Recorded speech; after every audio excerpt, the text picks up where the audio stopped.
आज है 23 अक्टूबर 2025 दिन गुरुवार। चलिए देखते हैं मध्य प्रदेश की 25 फटाफट बड़ी खबरों को। सबसे पहले न्यूज को कहां से देख रहे हैं हमको कमेंट में बताना बिल्कुल ना भूलें। साथ ही साथ हमारे यूट्यूब चैनल को सब्सक्राइब करें एंड बेल आइकन को ऑल प्रेस करना बिल्कुल ना भूलें। सीएम मोहन यादव बोले, भाई दूज पर लाडली बहनों से किया वादा पूरा, अब मिलेंगे 1500 रुपए।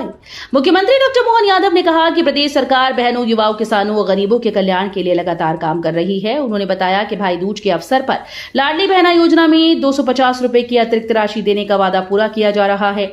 अब योजना के तहत बहनों को कुल 1500 रुपए प्राप्त होंगे। सीएम ने कहा कि जैसे भगवान श्री कृष्ण ने अपनी बहन सुभद्रा को उपहार दिया था, वैसे ही ये राशि लाडली बहनों के प्रति स्नेह का प्रतीक है। भावांतर योजना में पारदर्शिता के लिए मंडियों में सीसीटीवी निगरानी 24 अक्टूबर से 15 जनवरी तक। मुख्यमंत्री डॉक्टर मोहन यादव ने निर्देश दिए हैं कि भावांतर योजना के तहत किसानों की सोयाबीन खरीद प्रक्रिया पूरी तरह से पारदर्शी हो। इसके लिए 24 अक्टूबर से 15 जनवरी 2026 तक मंडियों में सीसीटीवी कैमरों से निगरानी की जाएगी। प्रत्येक मंडी में किसानों की सहायता के लिए हेल्प डेस्क बनाई गई है। मुख्यमंत्री ने कहा कि राज्य सरकार किसानों के हितों की रक्षा के लिए पूरी तरह से प्रतिबद्ध है। सीएम बोले, पुलिसकर्मियों के लिए 25,000 नए मकान, 3 साल में 21,000 पदों पर भर्ती। मुख्यमंत्री डॉक्टर मोहन यादव ने कहा कि मध्य प्रदेश पुलिस के कल्याण और आधुनिकीकरण को सरकार की सर्वोच्च प्राथमिकता दी गई। मुख्यमंत्री आवास योजना के तहत 5,700 करोड़ रुपए की लागत से 25,000 से अधिक नए आवास बनाए जा रहे हैं। उन्होंने बताया कि हर साल लगभग 7500 पदों पर भर्ती की जाएगी, जिससे 3 साल में 21,000 पदों की भर्ती प्रक्रिया पूर्ण होगी। सीएम ने कहा कि पुलिसकर्मियों का समर्पण समाज की सुरक्षा की आधारशिला है। 1900 करोड़ की हाईटेक योजना से उज्जैन में दौड़ेगी पॉट टैक्सी, ट्रैफिक सिस्टम में क्रांति। मुख्यमंत्री मोहन यादव के गृहनगर उज्जैन को स्मार्ट सिटी के रूप में विकसित करने के लिए सरकार ने बड़ा कदम उठाया। नगरीय प्रशासन और आवास विभाग ने 1900 करोड़ रुपए की हाईटेक पॉट टैक्सी परियोजना का प्रस्ताव राज्य सरकार को भेजा। इस परियोजना के तहत शहर के ट्रैफिक सिस्टम को पूरी तरह से हाईटेक और पर्यावरण अनुकूल बनाया जाएगा। योजना लागू होने के बाद उज्जैन देश के उन चुनिंदा शहरों में शामिल होगा जहां ये आधुनिक परिवहन सुविधा उपलब्ध होगी। इंदौर में दीपावली के बाद गूंजेगा शुभ मुहूर्त, चोपड़ा पूजन से शुरू होगा व्यापारिक नया साल। इंदौर में दीपावली के बाद चोपड़ा पूजन के साथ व्यापारिक नया साल शुरू होने जा रहा है। परंपरा के अनुसार व्यापारी मुहूर्त पूजन कर नए संवत्सर के सौदों की शुरुआत करेंगे। इस दौरान शहर के बाजारों में 4 दिन तक रौनक बनी रहेगी। सराफा और परिधान बाजार में शुभ लेन देन से शुरुआत होगी, जबकि छावनी अनाज मंडी में अन्नकूट व 56 भोग के साथ नए साल का स्वागत किया जाएगा। इस अवसर पर व्यापारी शुभ लाभ की कामनाओं के साथ नई बही खातों का पूजा करेंगी। धार जिले में 928 उपभोक्ताओं को मिला लाभ, सौर ऊर्जा से हर महीने 25 लाख की बचत।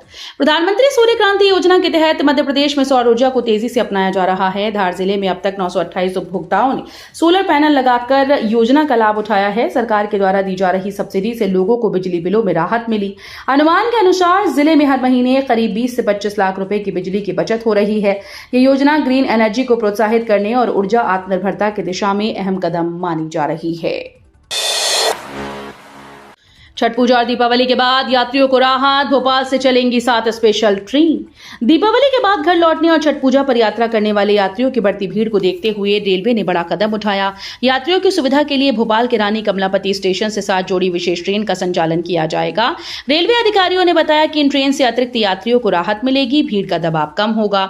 डीआरएम पंकज त्यागी और सीनियर डीसीएम सौरभ कटारिया ने स्टेशन पर यात्रियों से चर्चा करते हुए बेहतर सुविधाओं का भरोसा दिलाया। एमपी के रतनगढ़ माता मंदिर लक्खी मेले में उमड़ा आस्था का सागर, 25 लाख से ज्यादा श्रद्धालु पहुंचे। मध्य प्रदेश के प्रसिद्ध रतनगढ़ माता मंदिर में 3 दिवसीय लक्खी मेला मंगलवार से शुरू हो गया। इस दौरान करीब 25 लाख से ज्यादा श्रद्धालु पहुंचे। राजस्थान, उत्तर प्रदेश, दिल्ली, हरियाणा, महाराष्ट्र सहित कई राज्यों से भक्त माता के दर्शन के लिए पहुंच रहे हैं। बुधवार को सर्पदंश पीड़ितों के बंद काटने की परंपरा निभाई है। सुरक्षा के मद्देनजर 100 सीसीटीवी कैमरे लगाए गए, हजारों जवानों को तैनात किया गया।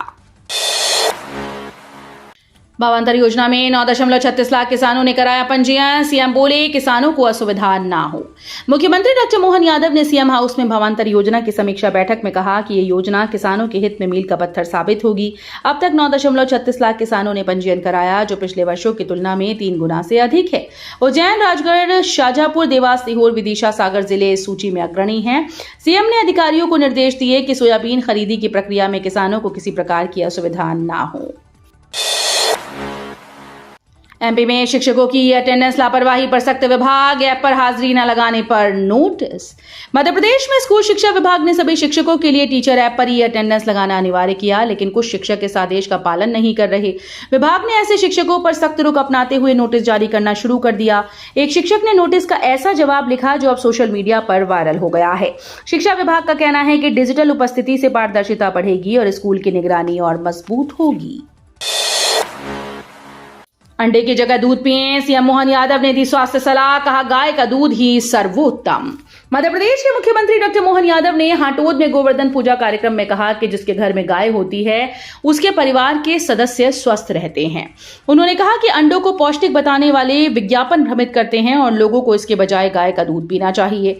सीएम ने संडे हो या मंडे रोज खाओ अंडे जिंगल का उल्लेख करते हुए कहा कि यह व्यर्थ की बात है, असली पौष्टिकता तो गाय के दूध में है। उमा भारती का बड़ा ऐलान, 2029 में झांसी से ही लड़ूंगी लोकसभा चुनाव। भाजपा के वरिष्ठ नेता और मध्य प्रदेश की पूर्व मुख्यमंत्री उमा भारती ने अपने राजनीतिक भविष्य को लेकर बड़ा बयान दिया। उन्होंने साफ कहा कि वे 2029 का लोकसभा चुनाव झांसी से ही लड़ेंगी। उमा भारती ने कहा कि अगर पार्टी कहेगी तो वो इनकार नहीं करेंगी। उन्होंने ये भी कहा कि गाय और गंगा से जुड़ा उनका कार्य केवल धार्मिक नहीं बल्कि राष्ट्रहित से प्रेरित है। उमा ने स्पष्ट किया कि वे राजनीति से अलग नहीं हैं बल्कि जनहित के कार्यों में सक्रिय हैं।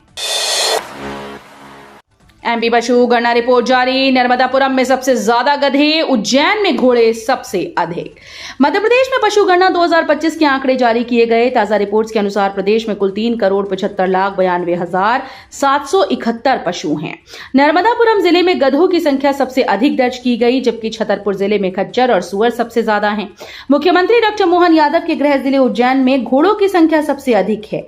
ये सर्वे हर 5 साल में कराया जाता है और पिछली गणना अक्टूबर 2024 में पूरी हुई थी। मल्हारगंज घटना पर सीएम मोहन यादव का बड़ा बयान, दोषियों पर सख्त कार्रवाई के निर्देश। मुख्यमंत्री डॉक्टर मोहन यादव ने इंदौर में मल्हारगंज थाना क्षेत्र में हुई युवक अंकित राठौर की मौत की घटना पर गहरा शोक व्यक्त किया। बुधवार को इंदौर एयरपोर्ट पर मृतक के परिजनों से मुलाकात के दौरान उन्होंने न्याय का भरोसा दिलाया। सीएम ने अधिकारियों को सख्त निर्देश दिए कि मामले को निष्पक्ष और विस्तृत जांच की जाए और दोषी को बख्शा न जाए। उन्होंने कहा कि सरकार हर निर्दोष नागरिक की सुरक्षा के प्रति पूरी तरह से प्रतिबद्ध है। ग्वालियर सागर मंडीदीप में हवा सबसे प्रदूषित, दिवाली के बाद AQI स्तर में बढ़ोतरी।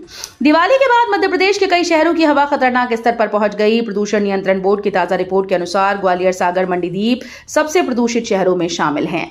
विशेषज्ञों ने बताया कि तापमान में गिरावट, आतिशबाजी का धुआं और हवा की धीमी गति वायु गुणवत्ता बिगाड़ रही हैं।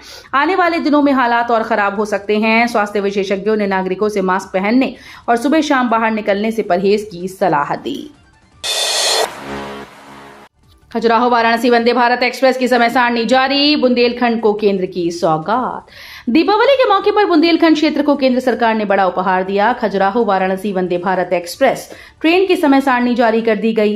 ये ट्रेन दोपहर 3:20 पर खजुराहो से रवाना होकर महोबा, बांदा, चित्रकूट धाम होते हुए प्रयागराज व विंध्याचल के रास्ते रात 11 बजे वाराणसी पहुंचेगी। इस नई ट्रेन सेवा से मध्य प्रदेश और उत्तर प्रदेश के धार्मिक व पर्यटन स्थलों के बीच संपर्क और मजबूत होगा।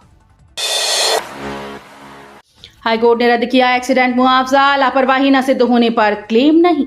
मध्य प्रदेश हाईकोर्ट की एकल पीठ ने भिंड के मोटर दुर्घटना दावा अभिकरण के द्वारा दिए गए मुआवजे के आदेश को रद्द कर दिया है। न्यायमूर्ति हृदयेश की पीठ ने कहा कि जब वाहन चालक की लापरवाही साबित नहीं होती है तब मोटर वाहन अधिनियम की धारा 166 के तहत मुकदमे का मुआवजे का दावा वैध नहीं माना जा सकता। ये मामला 2017 की एक सड़क हादसे से जुड़ा था जिसमें पद्मचंद्र जैन घायल हुए थे।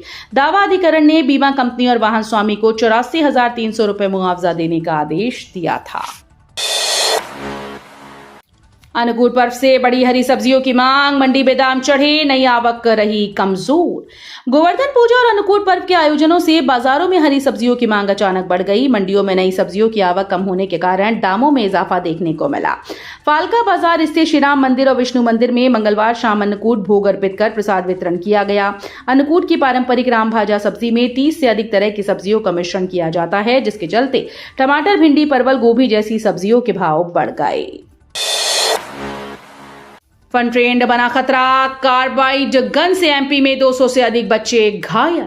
दीपावली के दौरान सोशल मीडिया पर वायरल कार्बाइड गन ट्रेंड अब जानलेवा साबित हो रहा है। भोपाल, विदिशा, ग्वालियर, इंदौर में 200 से अधिक बच्चे इस देसी जुगाड़ के कारण घायल हो गए। कई बच्चों की आंखों की रोशनी स्थायी रूप से चली गई, जबकि कुछ के चेहरे गंभीर झुलस गए।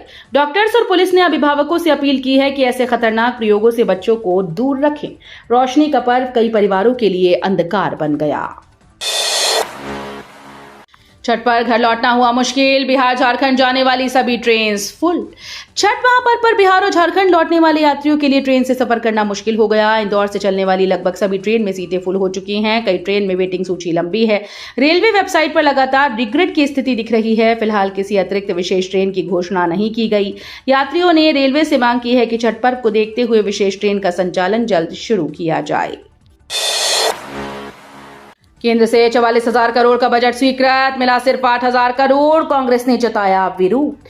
मध्य प्रदेश को केंद्र से मिलने वाले हिस्से में बड़ी कटौती की गई। राज्य को विभिन्न योजनाओं के लिए 44,355 करोड़ रुपए मिलने थे, लेकिन अब तक केवल 8,027 करोड़ रुपए ही प्राप्त हुए। इससे जल जीवन मिशन जैसी कई महत्वपूर्ण योजनाओं पर असर पड़ा। कांग्रेस ने आरोप लगाया कि केंद्र सरकार की लापरवाही और भ्रष्टाचार के कारण प्रदेश को नुकसान हो रहा है और इस पूरे मामले की जांच की मांग की। सीएम मोहन यादव ने राजमोहन सिंह बघेल के पिता को दी श्रद्धांजलि। मुख्यमंत्री डॉक्टर मोहन यादव बुधवार को विदिशा जिले के ग्राम बल्लाखेड़ी पहुंचे। यहां उन्होंने राष्ट्रीय स्वयंसेवक संघ के मालवा प्रांत प्रचारक राजमोहन सिंह बघेल के पिता स्वर्गीय विशाल सिंह बघेल के निधन पर शोक संतप्त परिवार से भेंट की और श्रद्धांजलि अर्पित की। इस दौरान जिले के कलेक्टर, मंत्री, सांसद, विधायक भी मौजूद रहे। मुख्यमंत्री ने परिवार को सांत्वना देते हुए कहा कि संघ परिवार के इस दुख की घड़ी में वे उनके साथ हैं। 6 घंटे में बनाई 15 फीट ऊंची श्री कृष्ण की प्रतिकृति, मोहन यादव ने दिया 11,000 रुपए का पुरस्कार। देश भर में गोवर्धन पर्व बड़े ही हर्षोल्लास के साथ मनाया जा रहा है। इस कड़ी में इंदौर के नजदीक हातोद में मुख्यमंत्री मोहन यादव के द्वारा गोवर्धन पर्वत का पूजन किया गया। मुख्यमंत्री जब वहां पहुंचे तो भगवान श्री कृष्ण की गोवर्धन पर्वत पर बनी आकृति देखकर काफी प्रसन्न हुए। इस दौरान उन्होंने मन से ही आकृति बनाने वाली छात्रा महक शर्मा को नकद पुरस्कार देने की घोषणा की, जिससे छात्रा भी काफी खुश नजर आई। मध्य प्रदेश में बाघों की काउंटिंग के लिए जंगल में लगेंगे सीसीटीवी कैमरे, ऐप से होगी डिजिटल निगरानी। मध्य प्रदेश के टाइगर रिजर्व और नेशनल पार्क के बाहर स्थित वन क्षेत्रों में बाघों की गणना की तैयारियां शुरू हो गई। इसके लिए टाइगर रिजर्व में सर्वे करने वाली टीम को प्रशिक्षित किया जा रहा है, जिससे इनकी गणना वैज्ञानिक ढंग से की जा सके। वन विभाग के अधिकारियों का कहना है कि मध्य प्रदेश के जंगल बाघों के लिए अनुकूल हैं। इस बार प्रदेश में इनकी संख्या 1,000 से अधिक दर्ज की जा सकती है। रतलाम पुलिस के लिए सिरदर्द आदिवासी प्रथा, भांजगड़ा ने संगीन अपराधों में हो जाता है समझौता। आदिवासी अंचल में आदिवासी समाज की अनोखी परंपरा रतलाम पुलिस के लिए सरदर्द बन गई है। यहाँ किसी भी विवाद में होने वाले भांजगड़े और इसके एवज में ली जाने वाली रकम को लेकर होने वाली विवादों से पुलिस परेशान है। जमीन या संपत्ति संबंधित विवाद से लेकर हत्या और दुष्कर्म के मामले में भी यहाँ सामाजिक स्तर पर भांजगड़े की प्रथा चल रही है। ऐसे में कई संगीन अपराध करने वाले अपराधी सजा पाने से बच रहे हैं। वहीं भांजगड़े की वजह से आदिवासी अंचलों में भी विवाद और इसके दुरुपयोग हो रहे हैं। वीडियो अच्छी लगी तो वीडियो करिए लाइक एंड चैनल को सब्सक्राइब कर बेल आइकन को और प्रेस कर लीजिएगा।